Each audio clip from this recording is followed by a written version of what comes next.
This is round 3 of the Altibox Norway Chess Super Tournament, and we are about to witness the start of the first Armageddon game of the day between Maxime Vachier Lagrave and Anand.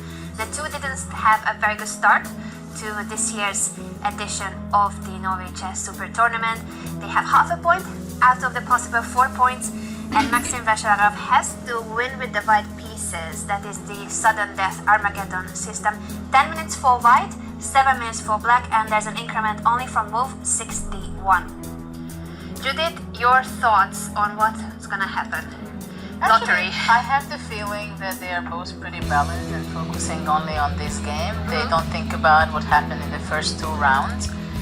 And today's game, it was pretty much balanced, so they can't complain, either of them, what has happened in that game. And we see the same opening. Actually, they are repeating it, so what they just have been played, but I think white deviated, played d3 and not d4.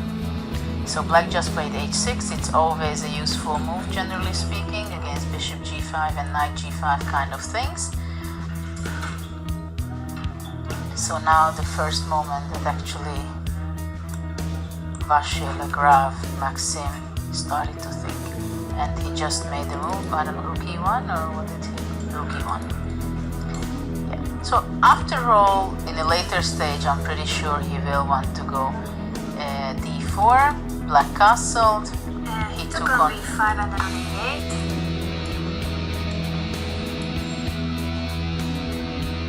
Bishop takes. And we'll see if d4 will be coming now, or knight d2 first, and then first he wants to regroup, his classical way of playing in these kind of structures. Also a question whether white should be playing h3 or no for the moment, because if knight d2, knight g4 is an opportunity for black to play, and then it forces black for white to go back with rook f1 and then play h3. So let's see what was the decision? Knight h4.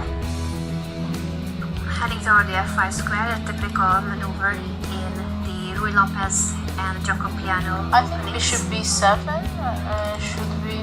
Knight a5 was played by Rishi, and after knight f5 a trade on b3.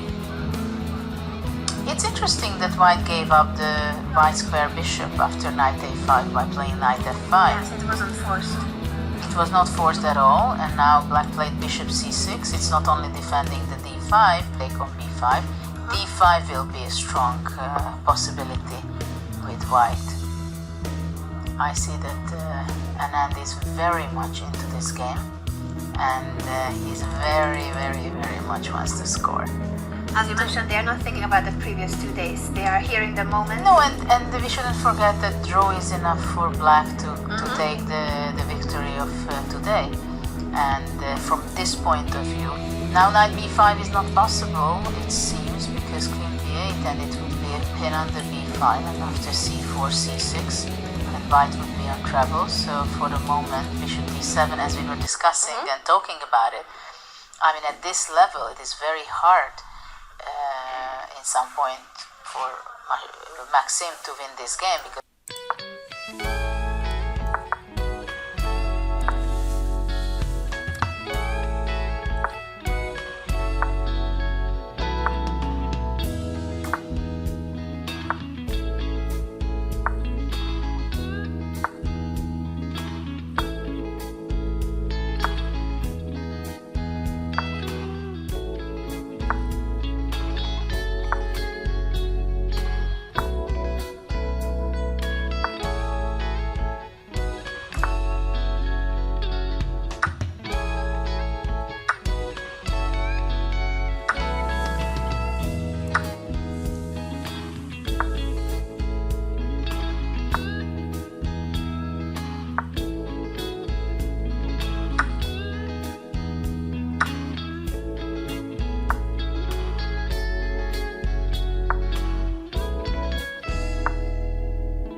This is just a wonderful endgame for black to have.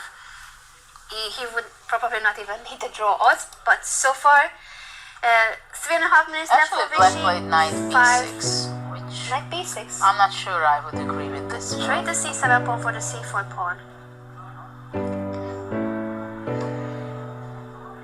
Knight Vachier, a8. Knight d2 was played yeah, and black played knight d2. a8. Yeah, the idea is very simple. Black wants to go f6 and trap the bishop.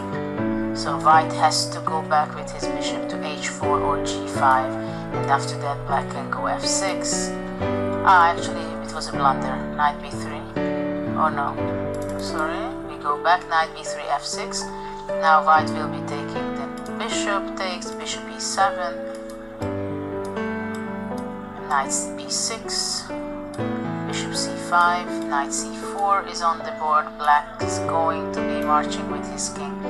So it's a full professional attitude by Vichy that he's not giving any practical chances, but it's very hard to imagine how white can have chances. Even after h4, he pushed g6 to make sure that all his pawns will be on light squares. And the game is over. That is the full point for Vichy Anand. This is a draw, but he has had the control of the game for the whole time. Very quick play by Vichy Anand, and he had no problems during the game. I think for psychological